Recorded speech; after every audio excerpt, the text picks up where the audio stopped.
आत्मा के 5 मूल गुण जैन दर्शन और ब्रह्मा कुमारी ज्ञान से।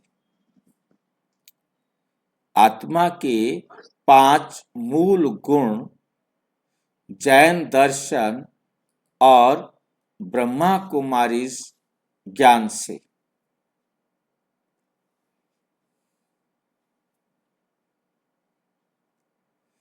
जैन लोगों के लिए बीके बेसिक कोर्स आत्मा के मूल गुण कौन कौन से हैं?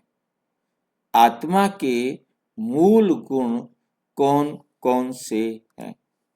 हर धर्म में आत्मा का महत्व बताया गया है। हर धर्म में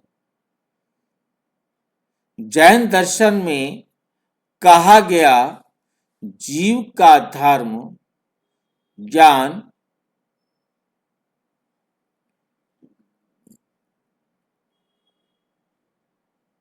दर्शन सुख और शक्ति। जैन धर्म के अनुसार आत्मा में ये काम करते हैं जीव का धर्म ज्ञान दर्शन और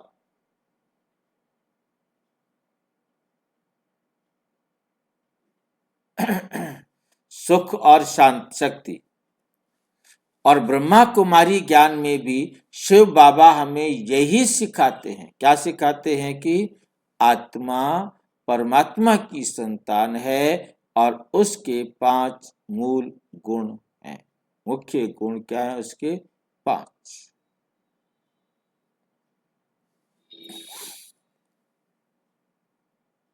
कौन से गुण है 5? शांति, पवित्रता, प्रेम, आनंद और शक्ति।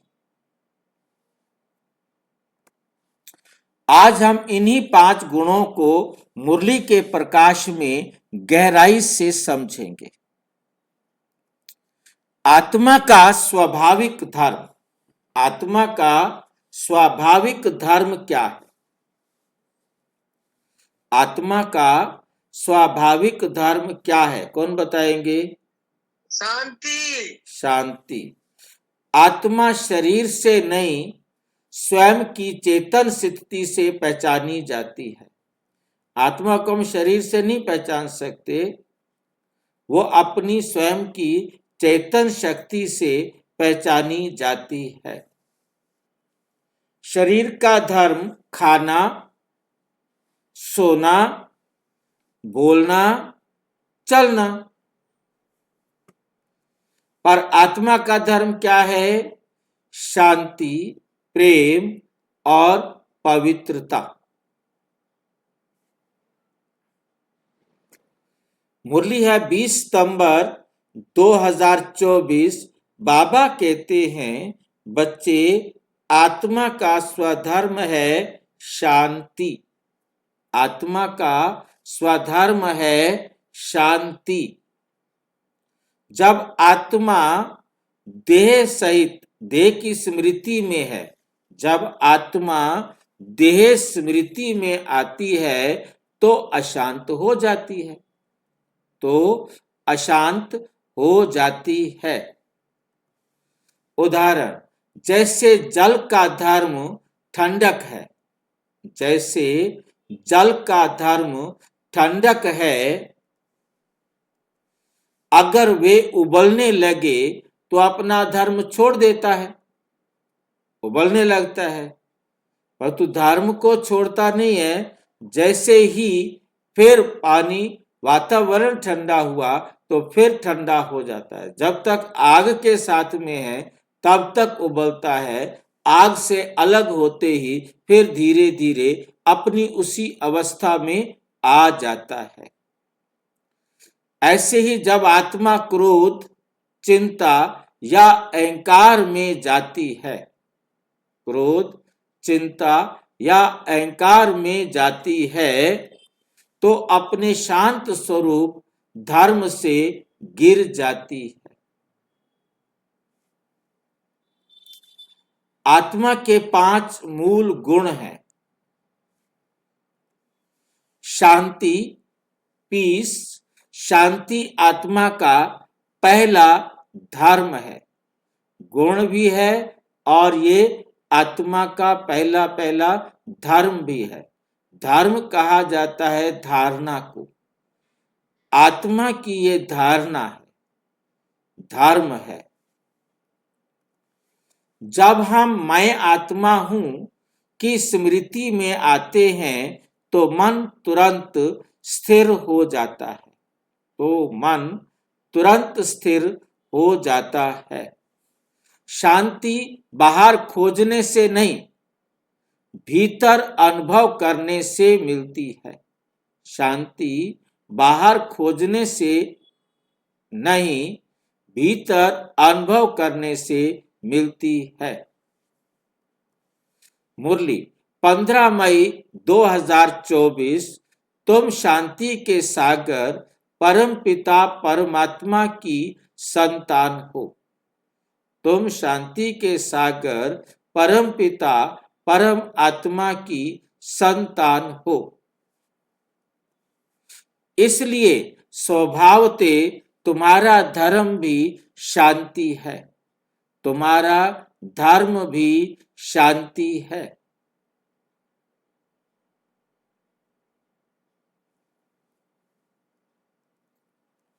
उदाहरण, जैसे समुद्र की लहरें ऊपर नीचे होती हैं, समुद्र की लहरें ऊपर नीचे होती हैं, पर गहराई में हमेशा शांति रहती है। वैसे ही आत्मा की गहराई में भी पूर्ण शांति है। पवित्रता नंबर 2, पवित्रता आत्मा का सबसे ऊंचा गुण है। पवित्रता आत्मा का सबसे ऊंचा गुण है। आत्मा अपने आप में पवित्र है। आत्मा अपवित्र तब होती है जब वो आत्मा किसी के संपर्क में आती है।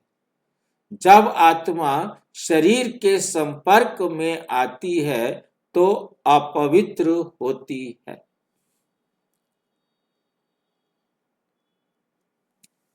जैन धर्म कहता है पर्युषण। जैन धर्म क्या कहता है? पर्युषण आत्मा का शुद्धिकरण। पर्युषण शब्द का अर्थ हम समझेंगे, ये आत्मा के शुद्धिकरण के लिए होता है। पर्युषण आत्मा का शुद्धिकरण है। उनके जैन धर्म में ये एक पद्धति है, एक विधि है जिसके द्वारा आत्मा को शुद्ध किया जाता है। पर्युषण का अर्थ शब्द के 2 अर्थ बताए जाते हैं। पर्युषण शब्द के 2 अर्थ, मुख्य रूप से 2 अर्थ बताए जाते हैं। नंबर 1, परिजमा उपशमन। परिजमा उपशमन। परि माना चारों ओर से, उपशमन माना शुद्ध करना, शांत करना। पर्युषण जो है उसके लिए 2 शब्द, एक तो ये हो गया कि परि उपशमन, और दूसरा है अर्थात आत्मा को चारों ओर जमी विकारों की परतों को शांत और समाप्त करना। ये दूसरा है परिवसन।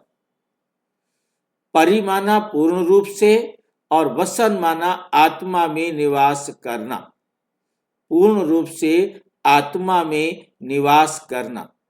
ये पर्युषण के 2 अर्थ रहते हैं। हम हर समय आत्मिक स्मृति में रहें, हर समय हम आत्मिक अवस्था में रहें, अपने आत्मिक स्वरूप में पूरी तरह स्थित होना। पर्युषण का मुख्य उद्देश्य है, पर्युषण का मुख्य उद्देश्य क्या है? आत्मा की शुद्धि, कर्मों की निर्जरा, पुराने कर्मों का क्षय। निर्जरा का मतलब है पुराने जो किए हुए कर्म हैं उनको क्षय करना, उनको खर्च करना, उनको समाप्त करना।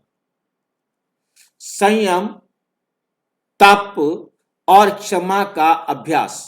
संयम, तप और क्षमा का इसमें क्या कराते हैं? वो अभ्यास कराते हैं। संयम माना कुछ बातों पर अपने आप पर कंट्रोल करना, जिसको बाबा कहते दृढ़ता। जब तक हम दृढ़ता से किसी बात को अपने जीवन में धारण करने के लिए नहीं निश्चित करेंगे, तपस्या नहीं करेंगे, और क्षमा का भी अभ्यास करना, तप और क्षमा, ये तीन बातों का अभ्यास कराया जाता है। आत्मा के मूल गुणों की पुनः जागृति, जिससे आत्मा के जो मूल गुण हैं वो पुनः जागृत हो जाए। पर्युषण में किए जाने वाले मुख्य अभ्यास कौन कौन से हैं? नंबर 1, सेल्फ रिफ्लेक्शन, आत्मा का चिंतन करना। जैन धर्म में भी आत्मा के चिंतन करने को कहा जाता है। मैंने किन किन के प्रति कटु भाव रखा, मैंने कोई ऐसा व्यवहार, ऐसा भाव तो नहीं रखा जिसके कारण किसी भी आत्मा को दुख पहुंचा हो।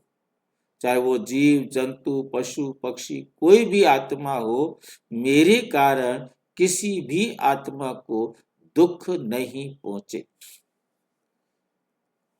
किन कर्मों से मैंने किसी को दुख पहुंचाया, कौन से मेरे से ऐसे कर्म हो गए जिनके द्वारा मैंने किसी को दुख पहुंचाया है।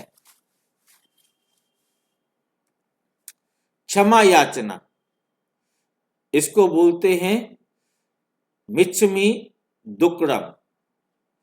आत्मा अंतिम दिन कहा जाता है मिच्छामि दुक्कडम।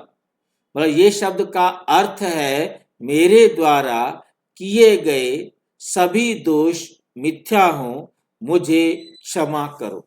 मुझे क्या करो? क्षमा करो। जैसे भक्ति मार्ग में कहते हैं ना, मैंने भाई कोई मेरे से भूल हो गई हो, गलती हो गई हो तो मुझे क्षमा करो। ऐसे ही जैसे भक्ति मार्ग में सनातन धर्म वाले कहते हैं, ऐसे ही जैन धर्म वाले भी करने के बाद परमात्मा से क्षमा मांगते हैं कि यदि मेरे से इस कार्य को करने में किसी भी प्रकार की कोई गलती हो तो मुझे क्या करना? क्षमा करना। तपस्या और संयम, उपवास, सीमित आहार।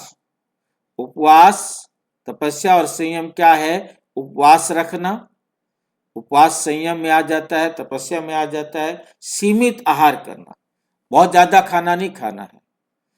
इंद्रिय संयम, अपने इंद्रियों को भी अपने संयम में, कंट्रोल में रखना है। आत्मा के मूल गुणों से संबंध। पर्युषण हमें आत्मा के इन गुणों की ओर लौटाता है। शांति, पवित्रता, प्रेम, करुणा, सहनशीलता, ये पांचों गुण जो है हमारे अंदर वापस आ जाए।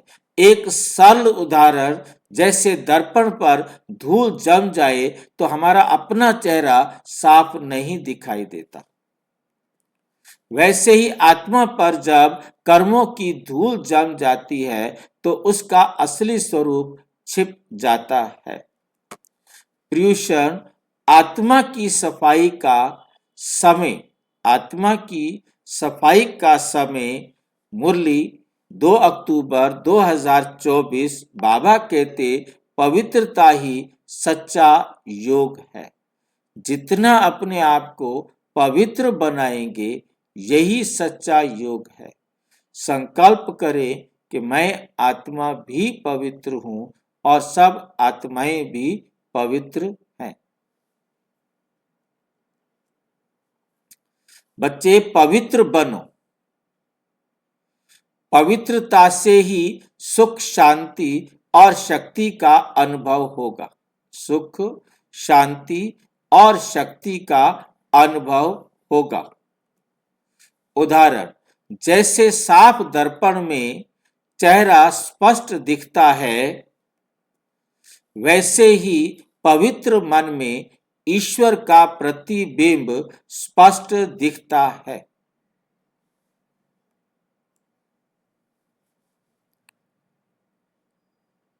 नंबर 3, प्रेम या लव। प्रेम आत्मा का स्वभाव है, लेकिन आज ये आसक्ति बन गया है। प्रेम आत्मा का स्वभाव है, लेकिन आज यह आसक्ति बन गया है। सच्चा प्रेम तब होता है जब हम आत्मा से आत्मा को देखें। जब हम आत्मा प्रेम से तब होता है जब हम आत्मा से आत्मा को देखें, खुद भी आत्मा समझे और दूसरे को भी आत्मा समझे। मुरली है 10 जून 2024। सच्चा प्रेम वही है जिसमें कोई अपेक्षा नहीं।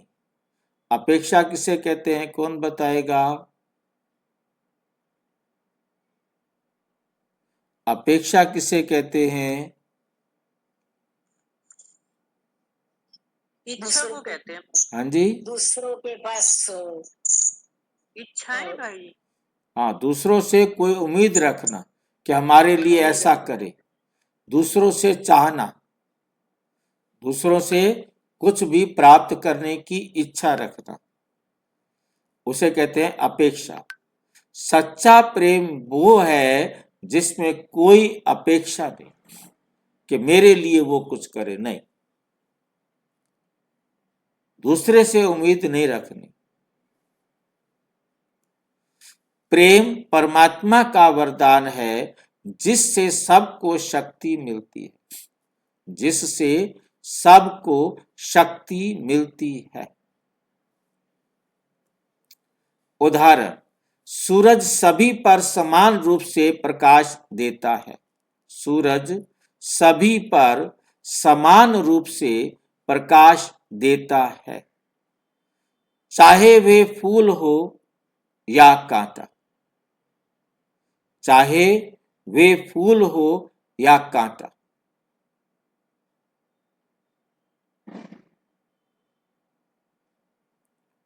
सूरज सभी पर, चाहे वो दुख देने वाला है चाहे सुख देने वाला है, मुझे भी सबके साथ एक समान व्यवहार करना है जो कुछ भी वो कर रहा है। मैंने अपने व्यवहार में अंतर नहीं लाना है। वैसा ही सच्चा प्रेम आत्मा से आत्मा तक होता है। आनंद, ब्लिस। आनंद आत्मा का सहज गुण है। आनंद आत्मा का सहज गुण है। बाहरी वस्तुएं केवल क्षणिक सुख देती हैं, पर आत्मिक आनंद स्थायी होता है। पर आत्मिक आनंद स्थायी होता है। बाहरी वस्तुएं क्या हैं?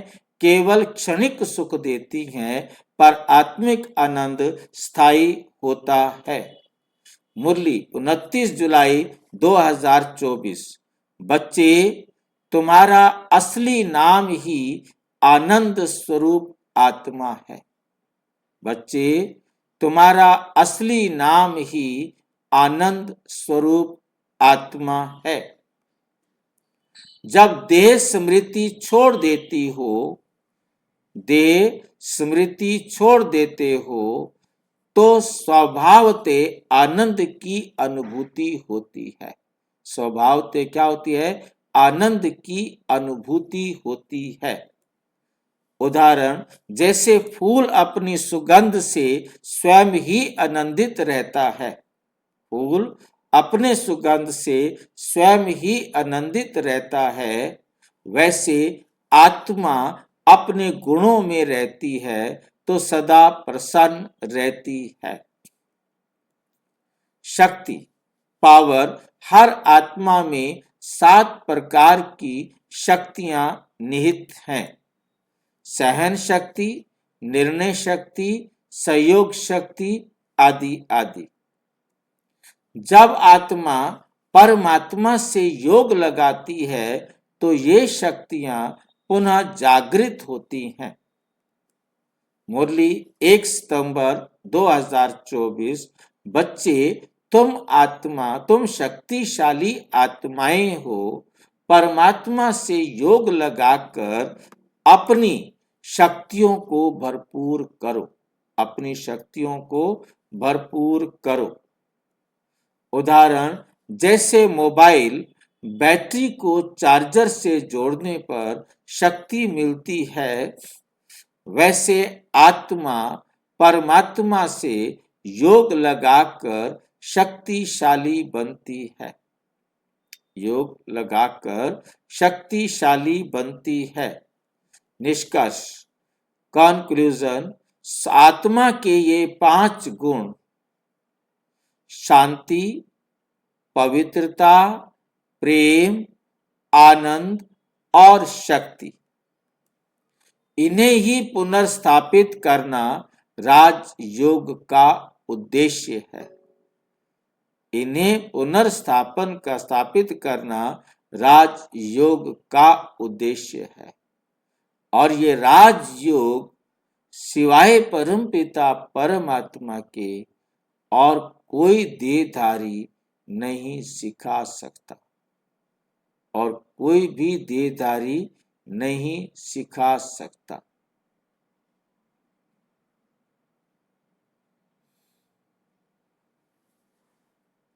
अच्छा, जब आत्मा इन गुणों में स्थिर रहती है, तब वे सच्चा पर्युषण और निरंतर साधना कहलाता है। पर्युषण माना शुद्धिकरण, निरंतर साधना कहलाता है। यही है अपने मूल स्वरूप में लौटना। मुरली 21 सितंबर 2024 को बाबा कहते, बच्चे, आत्मा को याद करो, अपने गुणों को याद करो, अपने गुणों को याद करो, यही है आत्म साक्षात्कार का मार्ग, आत्म साक्षात्कार का मार्ग। समझ में आया? साक्षात्कार का मार्ग, अपने आप को जान गए, आपको अपना साक्षात्कार हो गया। अच्छा, ओम शांति।